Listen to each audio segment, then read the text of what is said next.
Hi, I'm back again. I thought I'd dispel some of the myths, confusions, all those funny words about wines, alcohols, liqueurs that people, because they don't use them enough, don't seem to really understand. Growing up in England, which I think of as being part of Europe, which it is, we grew up far more used to alcohol on a regular basis as from young children onwards compared to America. I was always allowed to taste all my parents' wine, watered down wine, liqueurs. Going to culinary school, obviously, we were encouraged to try everything so we could know what they tasted like and what things would taste like for cooking. I know talking to Italian friends over here, they grew up the same way with watered down wine. And it seems to have been a sensible idea because then their children weren't getting drunk the way so many kids do because wine is made to be so something so amazing they have to go crazy once they're allowed to drink or once they're away from home, which is so very dangerous.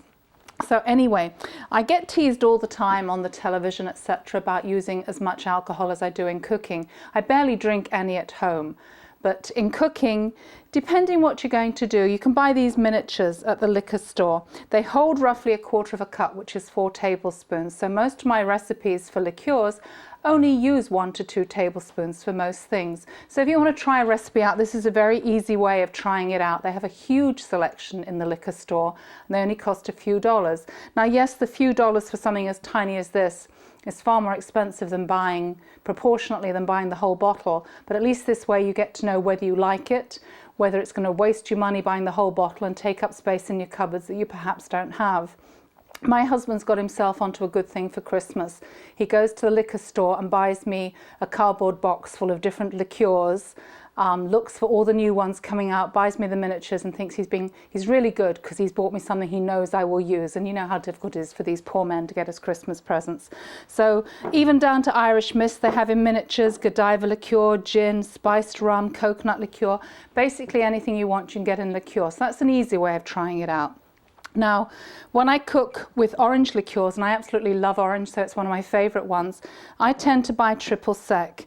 It doesn't have as intense an orange flavor as Grand Marnier, but it's significantly different in price. This is only about $6 a bottle.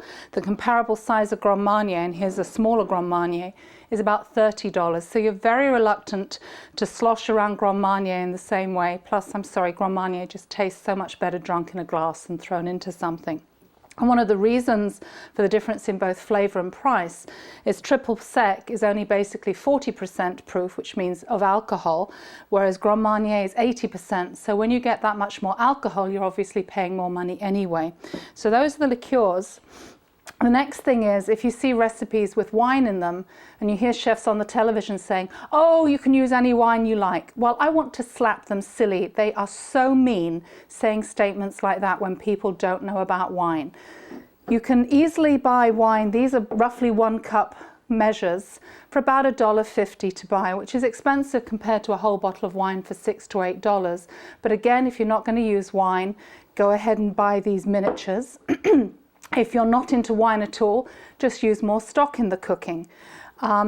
The thing to remember is if you don't like the taste of the wine in the glass when you open the bottle, you're not going to like the taste of the wine in the cooking because the alcohol and the liquid evaporates away, leaving you just the flavour. So if you didn't like it in the glass, you're not going to like it in the cooking.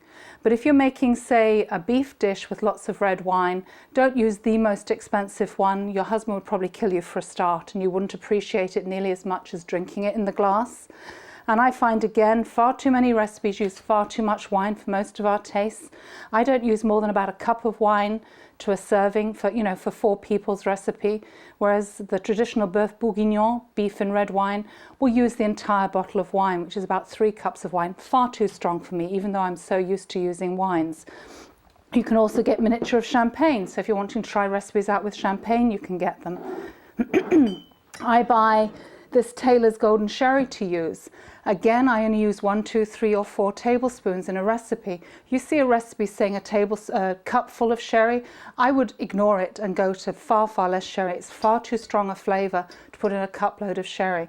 This bottle is about $8 in either liquor store or the supermarket, and just 1 to 2 tablespoons really adds that bit of flavour to lift a cream sauce for your chicken. England, of course, we put it in the trifle like mad. It's the children's first example of alcohol and getting slightly tipsy at Christmas with the amount of sherry in the trifle. But there's no reason to go out buying the most expensive bottles that you don't know if you'll like them. Start with a little bit of sherry and work your way up. Always use less than the recipe says, because you don't know if you're going to like it. You need to let it cook out. If you put most alcohol in at the end, it's too strong. It needs to get a chance to mellow. And basically just experiment. Try little bits. Don't go crazy. If you have an alcoholic or someone is an alcoholic, they can't even take the cooked out alcohol. It's still dangerous for them. I say with children, by the time you've cooked it out, it doesn't matter about them having alcohol. I mean, they've eaten food and drunk wine with alcohol throughout Europe as children for years, so I don't think we need to worry too much about that. But it's moderation in all things. Don't go crazy. A cup of alcohol is not going to make it taste better than a quarter of a cup. In fact, it's going to put you off eating it entirely because it tastes just too horribly strong. So I hope that's cleared up some of the misconceptions about wine. There's plenty more, but those were the very basics. So hope it helps you, to encourage you to experiment with some wine without breaking the budget in the bank. Take care. Bye-bye.